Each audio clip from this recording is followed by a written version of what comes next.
Care for a little light reading? Well, one could do worse than a frolic through the colonial laws of Massachusetts from the year 1675. All of the old favorites are here: idleness, tippling, and way too fussy hairdos. But it wasn't just the early Puritans intent on taking the punch bowl from the party. As late as 1787, a law was passed to jail pipers, fiddlers, runaways, and stubborn children. And nagging could get you in some serious cold water.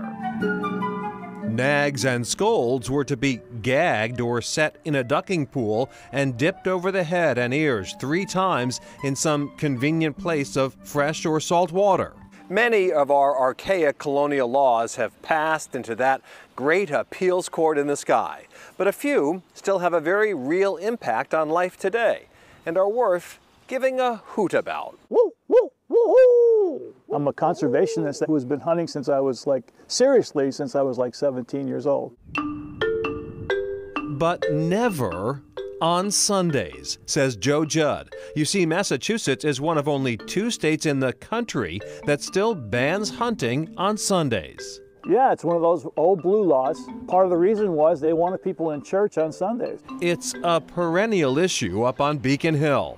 Every legislative session, there are bills to try to eliminate the Sunday hunting ban.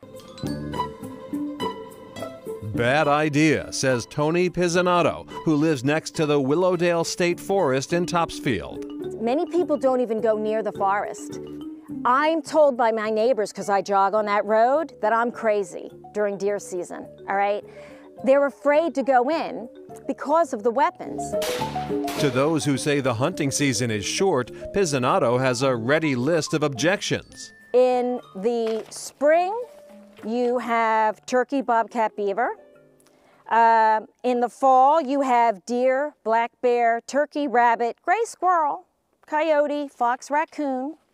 In the winter, you have rabbit, bobcat, coyote, fox, raccoon, beaver. And year-round, you have chipmunk, crow, English sparrow, starling, red squirrel, porcupine, and skunk.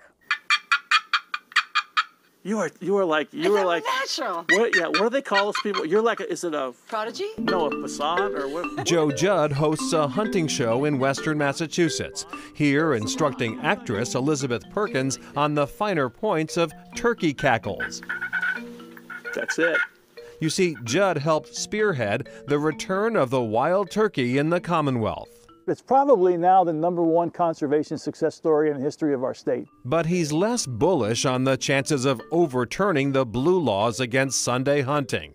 He thinks it may be smarter to let sleeping bears lie. I just think that the makeup of our state, that the Commonwealth of Massachusetts is just not made up in such a way to where Sunday hunting is something that is going to be accepted. Oh, woo, woo, woo. Outdated laws sure left a sour taste in Rich Pelletier's mouth. His Neshoba Valley winery got tangled up in obscure regulations a few years ago. I got email from the ABCC saying that I wasn't allowed to do what I had been doing for 14 years.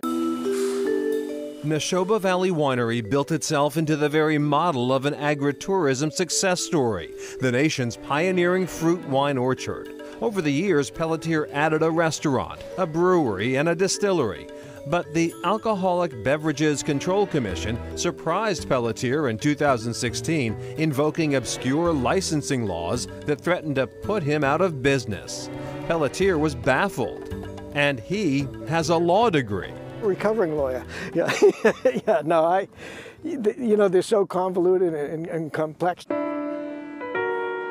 Lawmakers and politicians saw little actual public threat from this popular vineyard in Bolton. Some even offered Pelletier advice on how to get around the laws. It just didn't make sense. If you got to circumvent the law, why not just change the law?